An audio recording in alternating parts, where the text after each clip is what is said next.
Assalamualaikum warahmatullahi wabarakatuh. Ni aku nak cerita kamu lah. Sebenarnya aku kalau belajar dekat architecture, kat kelas kat architecture, tapi aku tak minat je arkitek sebenarnya. Aku boleh je belajar online pula, belajar banyak bahagian-bahagian biasa-biasa tu lah.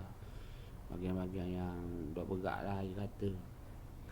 Jadi aku nak cerita kamu, aku tak makan ubat dah lah ni. Aku tak makan ubat benda-benda dah. Aku isap rokok je lah, aku boleh isap rokok je.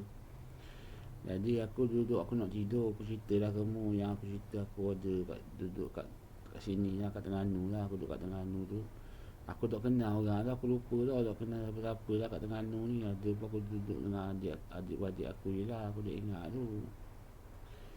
Jadi aku nak khabar kamu lah. Sebenarnya aku kan tak kenal orang, aku kenal orang, kan tak kenal. Aku tak kenal orang lah, aku kenal orang. Jadi kepada siapa subscriber aku tak pernah subscribe channel aku tu, nak subscribe boleh aku izinkan lah, nak subscribe channel aku. Jadi aku sini aku pun ada kerja juga, aku kerja dekat Petron, aku kerja kat Petron, tapi aku tak masuk kerja, aku jadi HR je lah. Bahagian apa, terima risau. Aku ambil tahu pasal anak buah aku, staff aku lah. Adik aku ada buka, keluarga aku ada buka stesen minyak. Dulu aku ada banyak kedai dulu, aku ada kedai makan, ada macam-macam kedai, aku ada kedai roti. Dia ada juga kedai roti, tapi kedai roti tu ayah aku sewa lah, kau orang nak ingat lah. Jadi aku temam mula ni isap rokok sebatang, sementara aku nak tidur, aku tak ngantuk je, tak tahu apa nak tidur, aku boleh ingat lah. Jadi kau baru gemuk, seminggu ni aku dah buat video lah. Aku dah ingat lah, aku lupa lah. Sebab hari tu aku duduk rumah aku semacam aku bawa balik daripada luar negara lah. Hari tu aku dah ingat, hari tu aku balik rumah aku sekejap, hari tu dalam 3 hari 4 hari. Lepas tu aku balik sana lah, balik Amerika balik. Jadi aku duduk rumah aku kena, hari tu kena barang tu, kena ganja. Hari tu aku dah ingat hari tu. Lepas tu aku dah buat video seminggu aku balik Amerika, aku dah ingat tu. Jadi hari ni aku nak khabar lah. Anak dara aku pun dah ingat hari tu, khabar dia pun pernah duduk kat Amerika. Dia kata pernah duduk Amerika lah anak dara aku dulu. Dia ingat, dia kata dia beranak dekat Amerika, dia kata dia ingat tau.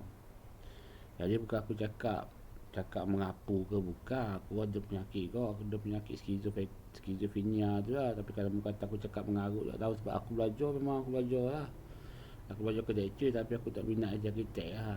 Sebenarnya aku ada dah lembaga arkitek tu, aku ada dah part 1, part 2, part 3 tu aku ada dah. Sebab aku belajar itu dia bagi dah, aku periksa itu aku jawab dah itu, aku dah ingat itu. Jadi aku nak khabar aku kenal orang kat sini, bukan tak kenal, kat mana-mana lah, kata dunia semua aku kenal mereka lah. Nabi Muhammad ke, semua aku kenal mereka. Jadi nak khabar tu je lah. Aku duduk rumah, aku bukan tak kenal Nabi Muhammad, aku kenal Nabi Muhammad. Mungkin aku nak ingat je lah, lupa dah mungkin sebab lama aku tak ada Nabi Muhammad, tak tahu lah Nabi apa, aku tak ingat dah. Aku pun lupa, aku ingatkan aku ni Nabi lah, aku tak ingat dah, aku pun lupa dah. Jadi aku nak cerita lah, sebenarnya aku ni bukan Nabi lah, aku ni pun hamba Allah juga lah, macam orang lain lah. Jadi aku nak cerita lah kamu ni. Sebenarnya aku duduk kat sini, aku duduk kadang-kadang aku ni barang, kadang-kadang aku tak kena. Kadang-kadang aku kenal lah. Ayah aku kenal, mak aku, abang aku kenal lah. Jadi aku bukan marah dah, aku tak marah siapa-siapa. Kalau aku marah tu aku minta maaf lah. Kalau aku marah, aku tak marah siapa-siapa lah. Semua aku tak boleh tidur je lah malam ni, aku tak buat apa, nak makan ubat ke, aku nak